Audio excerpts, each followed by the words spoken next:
Imagine a Victorian father and son washed ashore on a lost island where dinosaurs read, "Humans fly" on Quetzalcoatlus, and libraries cascade beside thundering waterfalls. In the next 15 minutes, you will walk with them, hoof by hoof, claw by claw, through a civilization that redefines what it means to live in harmony. From shipwreck to first footprints, awakening in a lost world. Our story opens in the year 1862 aboard the clipper ship Venturer, groaning beneath a bruised sky. Naturalist Professor Arthur Denison and his 12-year-old son Will have left London in search of uncharted lands, carrying little more than sketchbooks, sextant, and the private grief of losing wife and mother. When a typhoon hurls the Venturer onto hidden reefs, the Denisons surface amid flotsam, clinging to a battered lifeboat. They drift through a luminous fog until finally, with a painful scrape of keel against sand, they make landfall on a beach littered with ammonites. At dawn, an impossible sight greets them. A column of Parasaurolophus plods past like living brass instruments, escorted by unarmed humans who speak in musical syllables. The island, they learn, is called Dinotopia, literally territory of the terrible lizards, though its inhabitants prefer territory of the noble lizards. Here, dinosaurs did not perish. Instead, they evolved speech, art, and an ethic of interdependence. Humans, arriving via shipwreck for centuries, have been welcomed as equal citizens. No one may leave. Treacherous maelstroms encircle the coast, but no one truly wishes to depart once they grasp the island's vision. Arthur's rational mind flickers between elation and disbelief. Yet evidence mounts in every footprint pressed into the damp sand. A protoceratops named Bix becomes their translator, her warm eyes cutting through fear. She explains theatrical day-naming ceremonies, the cooperative code that forbids exploitation, and the calendar of flowing time, measured by both lunar cycles and the migration of sea turtles. Within days, Will forgets the chill of England. He learns to sketch Ankylosaurus armor and races Compsognathus along tide pools. Arthur, meanwhile, obsessively records anatomical notes, hoping to reconcile the island's miracles with Darwin's emerging theory. Yet Dinotopia demands more than observation. It invites participation.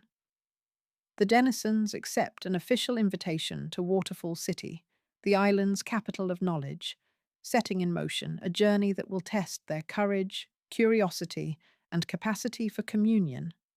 Road to Waterfall City, learning the language of harmony. Travel in Dinotopia unspools like a moving fresco.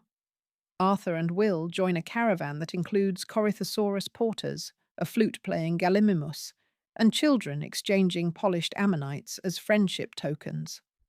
The caravan follows the Backbone Ridge, a limestone spine rising above banyan forests.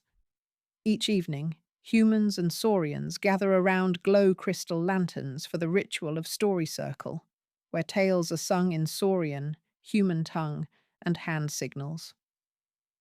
The Denisons begin to appreciate that communication here is multi-layered: words, gestures, vibrations of the earth itself.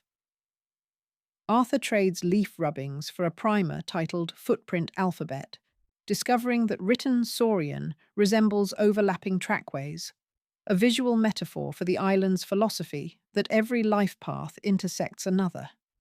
Will, more kinesthetic, gravitates to Skyback Scouts, teenagers who ride the giant pterosaurs of Canyon City. He notes how cadets train by leaping from stone spires into abyssal air, trusting that a leathery wing will swoop beneath them. Trust is currency here. Without it, no species could survive.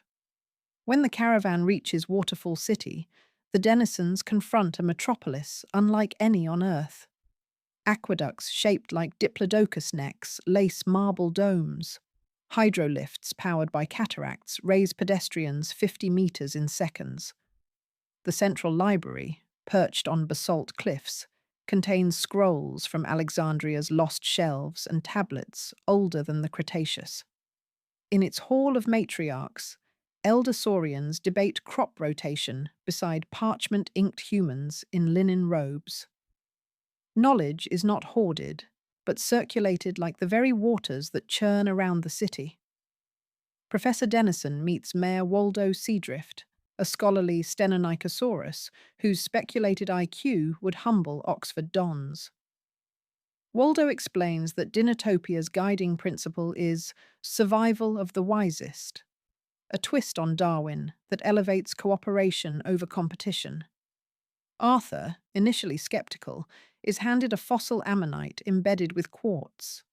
Under lamplight, its chambers refract starlight into spirals, illustrating how disparate parts can form a stronger whole. Arthur's scientific detachment begins to melt, replaced by a conviction that empirical discovery and ethical evolution need not be strangers. Yet Arthur is also warned. Beyond the limits of mapped territory lie the rainy basin and the graveyard of the giganosaurs, realms where carnivorous instincts still roar. Dinotopia achieves balance, not utopia. Vigilance is the price of peace. Will takes to the skies. Arthur ventures underground. As weeks slide into months, father and son choose divergent apprenticeships, reflecting their unique callings. Will secures a coveted spot at Canyon City's Skyback's training academy.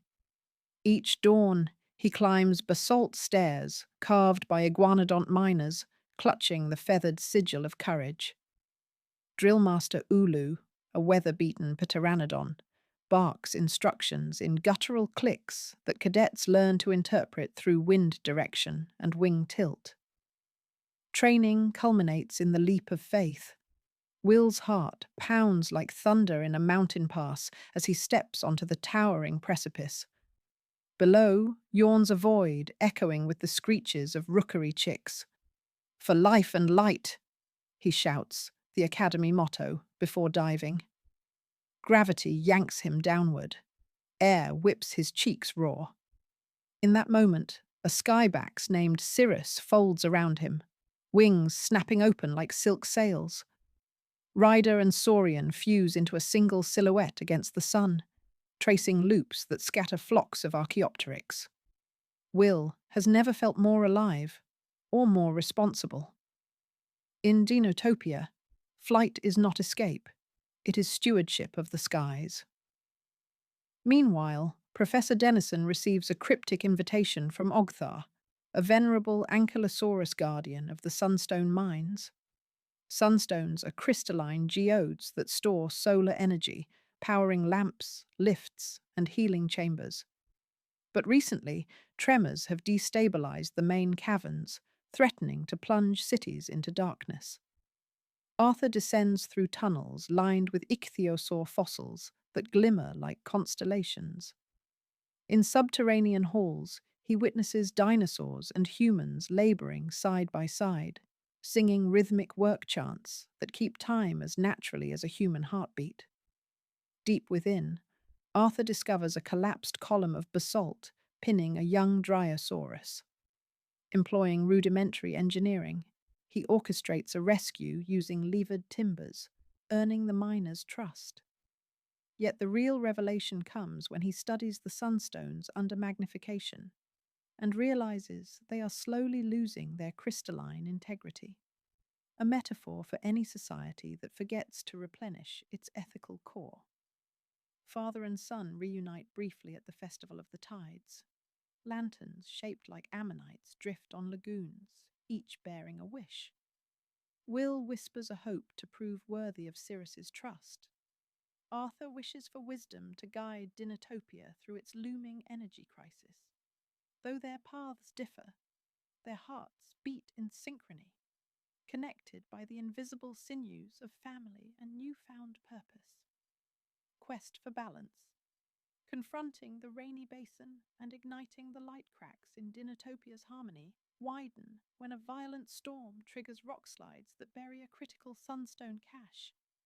Without replacement crystals, Waterfall City's pumps will stall, threatening floods and famine. The only known reserve lies beyond friendly borders, in the rainy basin where tyrannosaurs rule. The Council of Elders debates evacuation, but Bix proposes a daring alternative: negotiate. Arthur, Will, Bix, and a select team, Skyback's riders, armoured Stegosaurus porters, and diplomatic Trojans, embark on a mission that could redefine interspecies relations.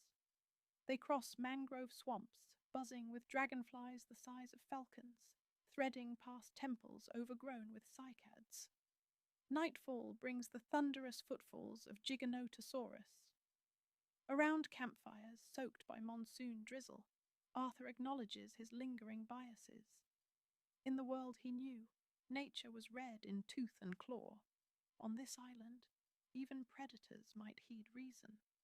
At the edge of the basin, the team is surrounded by a cadre of Tyrannosaurus sentinels sporting ritual scars, not trophies of conquest, but glyphs of lineage.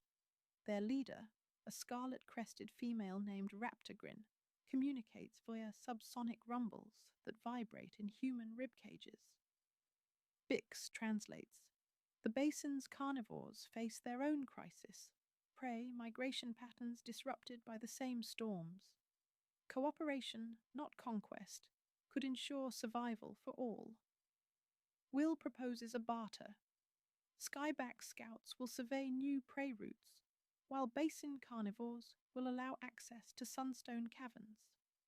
To seal the pact, Dinotopians must demonstrate trust. Arthur volunteers to descend first into the cavern with a Tyrannosaurus engineer, forging a living bridge of tails and necks over a chasm of molten mud.